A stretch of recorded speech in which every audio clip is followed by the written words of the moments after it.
Bismillahirrahmanirrahim. Welcome back to the show. It's 3 after 9 o'clock. And of course, that means it's time for us to cross over to KZN and hook up with our financial correspondent. That's you, Nafisa Saider. Nafisa Saider bringing us the financial updates from Randry Jewelers.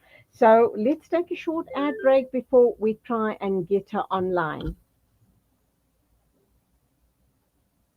Breaking stereotypes, moving boundaries, joining hands. Salam Media.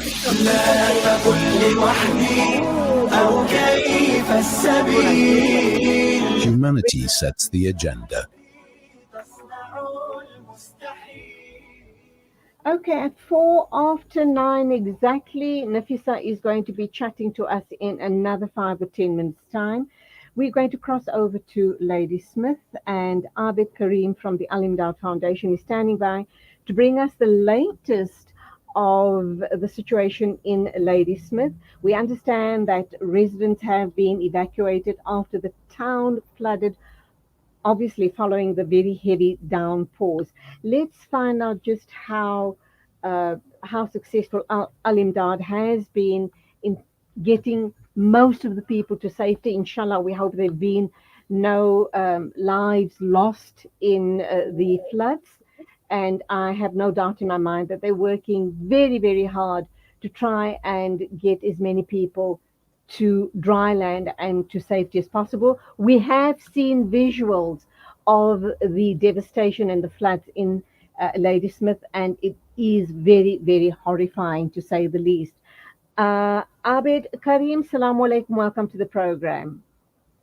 Wa alaikum salam wa rahmatullahi wa barakatuh to you, sister, and of course to the listeners of Salam Media from a cloudy and drizzling Ladysmith.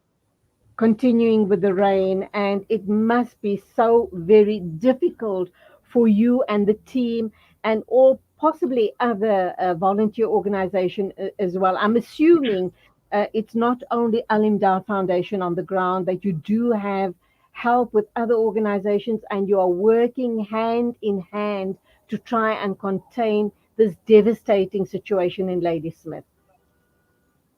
That's correct. Bismillah ar-Rahman ar-Rahim. Like you rightfully said, we must be very grateful to Allah Rabbul Izzat that no lives and of course no injuries at this moment here in Ladysmith. And with regards to the assistance, the Al-Imdaad Foundation in disaster management and the search and rescue teams have been out from yesterday morning at 10 o'clock and assisting the communities.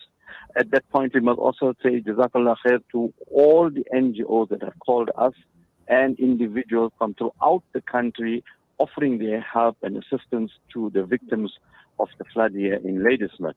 And this is, I think, the camaraderie and the partnership, and more importantly, the teaching of Nabi Sallallahu Alaihi Wasallam is to assist and help people in times of need and whenever we can and whatever we can do with. Having said that, the update at the moment, I've come out of the JOC meeting to take your call and to give you an update. The JOC meeting is the Joint Operational Center at Disaster Management. All role players are sitting in the meeting right now to understand what is the way forward and what has taken place. So I just gave them a report of what has taken place from yesterday, and I will repeat that now to the listeners so that everybody is updated.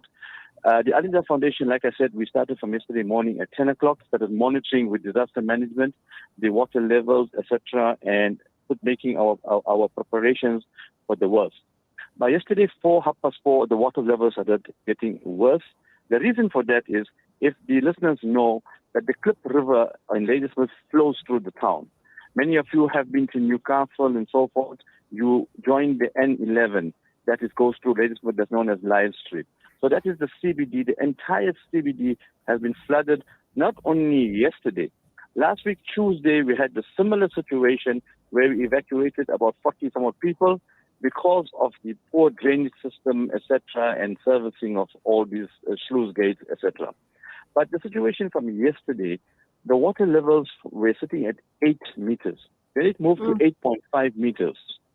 Okay? And then the banks of the Klip River broke at two places. Just to visualize, you pass the Sufi Masjid Bridge and you come to the bend and it continues. One part of it broke the banks there and it started filling up the area that's known as Leonardsville.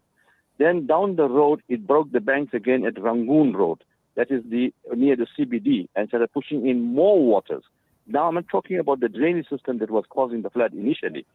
But now the point came is where 2 points of the river had broken its banks. So alhamdulillah, in that way, the Al-Imdaad Foundation and all the search and rescue went out, and then they were, pleas from two families. One, it was the Karim family and the Karwa family. And they were asking to please be rescued out of their homes. And we went out with the K9, and that was actually at 1:15 this morning. Oh. That we were in waters that were height of our chest. And we went out to search and rescue, and we went and helped our mother and her two daughters who were stuck in their home. And at this point, I want to say, these are the neighbors of our Qari Ziyad Patel, our trustee, and it's where he was born in King Street. So, alhamdulillah, the Al-Imdaad Foundation, K9 Search and Rescue, Disaster Management, we went out and assisted this family. And like that, there was another gentleman that was stuck in a car in the plaza in Ladysmith. So our teams headed with Ahmad Karim, Irfan, Ahmad, and all of them went out with disaster management and went and brought him out and walking in water that is above your chest. And sure. I must also say to listeners, this water is not just clean water. It is sewer water. It is everything floating in this water. And you can just imagine what kind of a situation you're working with. But alhamdulillah, we managed as one team and to go out there and save these lives and bring these families out and bring them to safer grounds, and their families came and took them. Now, as we talk right now, the Al-Imdaad Foundation teams are in the meeting, and we had arranged breakfast this morning, and the teams actually finished at 4:20 this morning.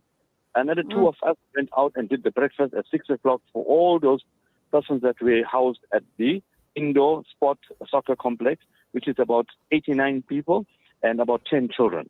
So alhamdulillah, in that way, we as one ummah, and Al-Imdaad being a vehicle of this ummah in this area for now, have stood all these persons together, and waters haven't gone down as yet. It is sitting at, it was 8.220 at Fajr time. As I talk to you now, and the report I got in disaster management, I give you updates report at 8 meters. It will take 2 or 3 days for all this water to come down. And remember, Ladysmith, 1987. 88 is when our floods all started. Myself staying in Forbes Street. I've been to 15 floods myself. So we understand the dynamics of this thing and how to respond. So you got water coming from Fandrinen. If it rains in Fandrinen, you got the catchment area. That water takes 5 hours for it to come and flow into the Klip River, which we have the new dam now. It's a dam that is controlling the flow of the water. So the impact of this flood is 2 ways. One is the bursting of the banks of the river. 2 is the drainage and the stormwater drain systems. That is a huge, huge challenge here in Ladysmith, and the entire CBD is all closed. So that impacts economically. People can't go to work. Schools are going to be opening soon. So there are many challenges that has now compounded this entire situation.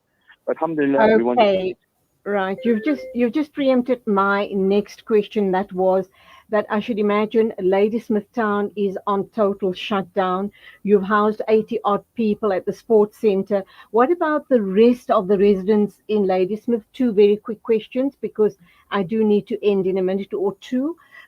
Also, alhamdulillah, are the residents also trying to assist Al-Imdaad, people who obviously can't go to work or can't open up their businesses?